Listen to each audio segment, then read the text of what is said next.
time. I want to share the story of when God truly intervened and forced me to forgive. So like I said in my previous video, I had been in therapy for over 2 years. And during that time, in fact, when I first started, I was so determined to forgive. And I remember saying to the therapist that I had at the time, I said to her, I really want to forgive. And then they were like, no, you need to make sure that we circle back, blah, blah, blah. And here's the thing. I'm a talker. So it's not like I don't talk, right? I speak to everybody. So I'm not the type of person that would be like, oh yeah, I'm holding everything in. No, everybody that's around me knows my business, unfortunately, because I've got verbal diarrhea. So I've always spoken about my pain and made sure that it was known. So it wasn't like it's not like I kept it in or bottled it up or anything like that. So speaking at it at length in therapy, I don't believe was productive.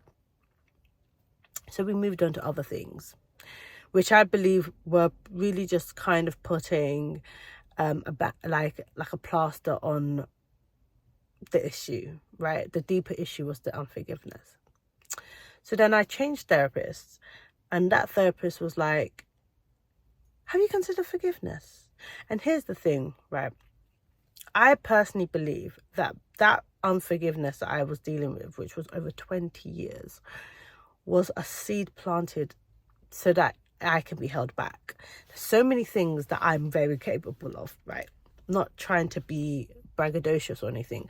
It's just that sometimes if you're walking around with unforgiveness, you will not be aware of it. People around you will be saying, why haven't you done this? Or why haven't you done this? And things like that. But because of the unforgiveness, it kind of plants that seed of doubt. You start living in that, in like a state of stagnation in a way, because you are so insecure about things, you're so angry about things, you're talking about things in the past that they happened in the past, but you can really, if you were in a state of forgiveness, you can look forward and see what God has done for you and what God has put right in front of you. And most of the time, what you seek, you already have. But when you are in a state of unforgiveness, or you're walking around with a spirit of unforgiveness, you won't see it, right? Sometimes people would speak to me like I was somebody that I didn't think I was. So they'll say stuff to me and I'll be like, why are you saying this to me? And the thing is, it's because they saw something in me that I didn't see in myself, right? And that was very difficult for me to comprehend, simply because I just didn't believe it, and I didn't want to believe it. So anyways, spoke to the therapist, that therapist, and I said, have you considered forgiveness? And obviously it was like a seed that God allowed it to plant. And keep in mind that the seed of unforgiveness was planted years ago, and it had grown into a tree. And then when I heard that her tell me about forgiveness, keep in mind that in the when I wanted to start my therapy journey, I did want to forgive, but then I went on this whole journey of now thinking that I shouldn't because it's valid and things like that. So then now this forgiveness seed was planted and it grew into a beautiful thriving tree. I then, on a whim, this February booked a trip to Budapest, a solo trip to Budapest.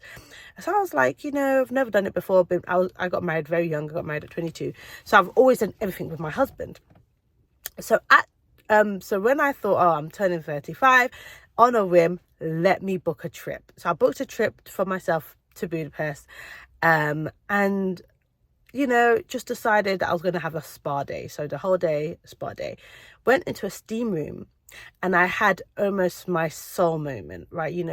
When God kind of just forces himself on you, right? And the thing is that God doesn't usually force himself on you. But he knew at this point that I was open to it because I had prayed about it. After I had the conversation with my therapist, I remember driving back home and I was just praying for God to take over. I just wanted God to intervene. I wanted God to soften my heart. I needed God to just make me forgive, make me love. And I knew that there was so much hatred, so much anger in my heart. And I was thinking, I didn't know where and how I would be able to forgive. And I remember crying in the car like, God, I need you. I need you. So I surrendered to God in that moment. So I remember in the steam room, I was the only one in the steam room at the time. And basically, God literally just came, and it was like I was in the steam room for over an hour. God listed all the people that I was walking around with unforgiveness with, and basically told me that these people are human. They're walking around with their own trauma. They're walking around with their own issues, whatever. And you need to forgive them.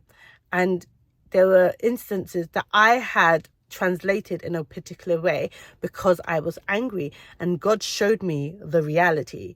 And that's the thing, when you're angry, sometimes you might see things in a particular way and it might not necessarily be correct, but because you are angry, you want to see it that way. So God showed me the truth, and I was like, whoa, okay. So I left that steam room a completely different person. And God told me there and then in the steam room, you must speak about forgiveness, like, as much as you can.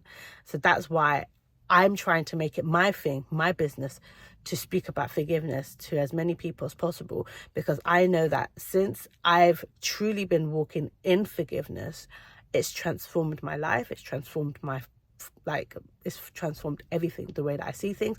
I can even eat porridge for breakfast, which I used to despise, but unfortunately now I know it was linked to unforgiveness. I don't know who it was linked to, but I know that it was linked to somebody, and now I can suddenly eat porridge after 20 years, which is crazy.